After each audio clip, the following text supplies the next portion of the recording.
যাব নাম কীর্তনে, তো সকালে উঠে আমি ড্রেস নিয়ে বসলাম এদিকে ফিটিং করার জন্য। নান না করে আমি বেডিং বস্তা নিয়ে চললাম বৌদির বাপের বাড়ি, কারণ সকাল দিয়ে লাইনই নেই জল ভরে স্নান করবো। আমার বৌদি না মানে মিষ্টি দিল, মিষ্টিটা খাইয়ে আমি জল খেয়ে নিলাম। আজকে সিয়া মামার ঘর থেকে বাড়িতে আইসে আর আমি যাচ্ছি বেড়াইতে, তো সিয়া আমার কোলে আসবে না, রাগ হয়ে গেছে আমার পরে। গ্রামে আসে না একটা দোকান দিয়ে আমরা ভরে নিলাম বাইকে পেট্রোল, তারপরে আমরা দুই ভাই বোন চললাম। আমার তালয় মশাই আর আমার বৌদি না আগে চলে গেছে, আর বড় একটা ব্যাগ ছিল, বৌদি তো নিয়ে যেতে পারে, তাই আমি যাচ্ছি ভাইয়ের সঙ্গে নিয়ে, কারণ আমার বৌদি প্রেগনেন্ট, একা যাওয়াই ঠিক বাইকে।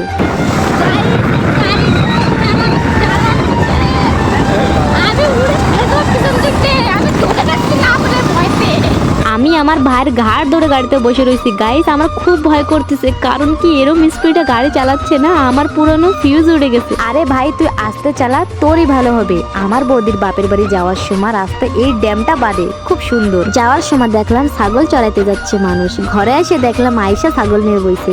এই আয়শা হচ্ছে আমার বৌদির দাদার মেয়ে। মেয়েটা না খুব মিষ্টি, আমি আসলে আমার সাথে খেলবে, আমার সাথে ঘুরবে, আমি যেখানে যাব আমার পিছে পিছে যাবে, আমি মোবাইল দেখবো আমার সাথে মোবাইল দেখবে। দে শোনা আমার একটা কিস্তি দে, অনেক সময় কথাবার্তা কলাম, একটা মিষ্টি দিয়ে দে, আমি খুশি হয়ে যাবো।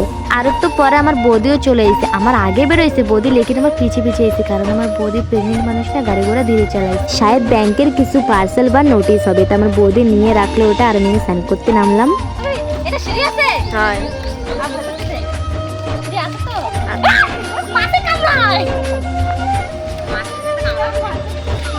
আর একটা সিঁড়ি আছে।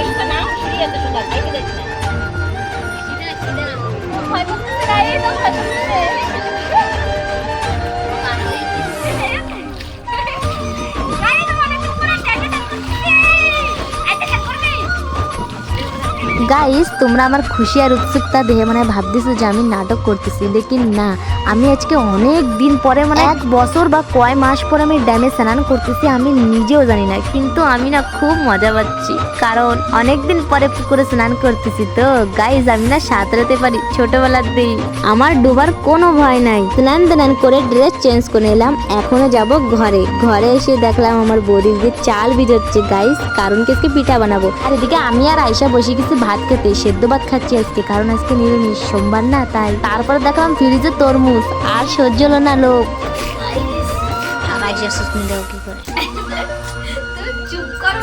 আমি ফলটাকে মাঝখান দিয়ে এক ফাল দিয়ে আমার বৌদির কাছে দিয়ে দিলাম। আমার বৌদি অনেক কাইটে সবারে দিচ্ছে টুকরা টুকরা করে, আর আমি এদিকে বসে বসে খাচ্ছি। খাইয়ে দাইয়ে তাকাত বানাইয়া বইছে হামুনদস্তা চাল করতে।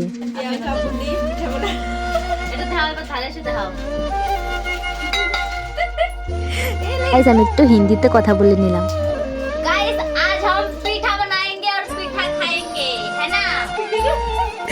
আমার আইসক্রিম নিয়ে গেছে। চাল করতে করতে দৌড়ের সামনে কুলফি আলা চলে আসছে, আর বৌদিদের অনেক টাকা আছে, ভাবলাম বৌদির তাই টাকা সর্বনাশ করি। ক্যামেরাটা জোরদার দিছে। কি আর বলবো গাইস, আমি কুলফি খাচ্ছি আর আমার বিয়াই দেখো আমার সাথে কি আর কি মারা কথা বলে। দাঁত কিটকিটি দিতেছে, সেও দেখা যাচ্ছে একদম স্পষ্ট।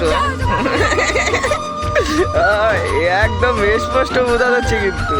ও আয়শা ম্যাডাম, আমার দুপাট্টা তুমি কি ফেলে বেচাই এসে? আর বৌদিকে গ্রামে আসার পরে আমি কোনোদিন না অনেক গ্রাম ঘুরতে যাইনি, তা বৌদি আজকে বললো কি চলো আজকে সবাই মিলে গ্রামটা ঘুরে আসি।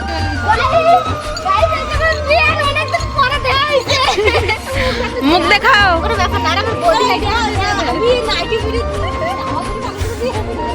তা চলো গাইস তোমাকে একজনের সাথে পরিচয় করাই দিই। এই যে একটা বউ, এই যে আমার নিজের বিয়ান। আমি ভাবে পারি নাই যে আচানক আমার বিয়ানের সাথে আমার দেখা সাক্ষাৎ হয়ে যাবে। তা আমরা আসলাম গ্রামের দিকে, আজকে নাম কীর্তন না, তা দেখতে আসলাম। তো দোকানপাট এখনো বসতেছে, ভালো করে বসতে পারে নাই, আর এদিকে হবে কীর্তন, তা ভালোই ডেকোরেশন বাগেরা চলতেছে। ও বিয়ান একটু কাছে আসো, একটা দুটো ফটো উঠি।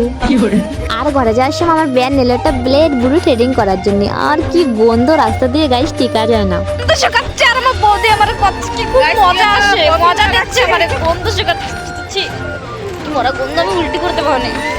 গ্রাম ঘুরে বাড়ি আসলাম, বাড়ি আসার পরে দেখলাম দুটো ডাব, এই দুটো ডাব আমার বিয়ায় নারকেল গাছের দিয়ে পারছে, কারণ কি আজকে পিঠা বানাবো, পিঠাতে ডাব দেবো, সরি ডাব নারকেল দেবো পিঠার ভিতরে। তারপরে আমরা ননদ আর বৌদি বসে গেলাম ধনে পাতা বাছতে, কারণ কি ধনে পাতাও দেবো আজের পিঠাতে। সব কিছু তো ঠিক আছে বৌদি, তোমার বাপের ভারী নেট পায় না, ছাদের পরে এসে আমার ভিডিও পোস্ট করা যাচ্ছে রাত্রে। তারপরে চলে আসলাম ঘরে, এসে দেখলাম পিঠে বানানো শুরু হয়ে গেছে সবাই। গাইস আমি শিখতেছি, শ্বশুর বাড়ি যে বানায় খাবো সবাই রে, ঠিক আছে? ওকে গাইস, আজকের জন্য এই পর্যন্ত। Tata, bye bye.